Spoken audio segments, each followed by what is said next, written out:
Idadaan ni Blue Ribbon Committee Chairman Senator Panfilo Ping Lacson ano sa daw? privilege speech ang Chairman's Progress Report hinggil sa flood control scandal kapag nag-resume na ang sesyon ng Senado sa darating na May 4. Sigurado yan, Paliwanag ni Senator Lacson, magsisilbi itong daan para maipagpatuloy ang mga pagdinig sa issue ng flood control dahil hindi pa rin nakukumpleto ang kinakailangang pirma para maihain at ma-sponsor sa plenaryo ang partial committee report. Okay. Aniya, ilalahat sa Chairman's Progress Report ang mga natuklasan sa partial report kung saan nakapaloob ang mga ebidensyang nakalap sa mga pagdinig bilang attachments. Maglalaman din ito ng mga visual aid upang mas madaling maunawaan ng publiko ang ulat kapag iniharap na ito sa plenaryo. Sa kasalukuyan, 6 pa lang ang pirma ng partial committee report kung saan kulang pa ito ng 3 para makumpleto ang 9 na kailangang lagda.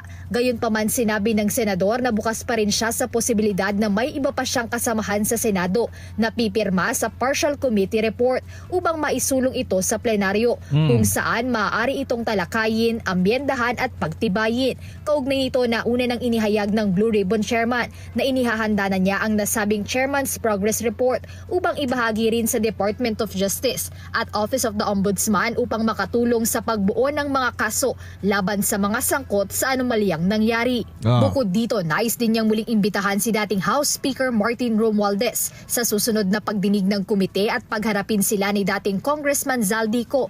Hoy, narinig nyo mga pare. Gusto daw pagharapin itong si Romualdez at si Zaldico. Pero pansin nyo mga pare, noong mga nakaraang panahon, hirap na hirap banggitin. Hirap na hirap banggitin ito si Lacson, itong pangalan ni Romualdez, di ba? Hirap na hirap. Kung maiiwas nga dapat iiwas Pero nagtataka tayo this time, parang nababanggit niya na. Ano to?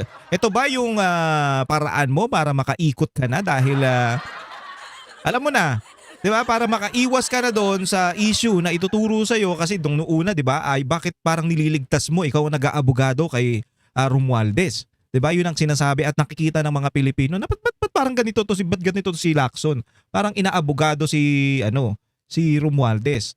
Parang nililigtas niya. Ngayon, gusto niya nang imbitahan at pagharapin si Romualdez at si Zaldico. Pati na rin ito daw yung 18 na Marine, ex-Marine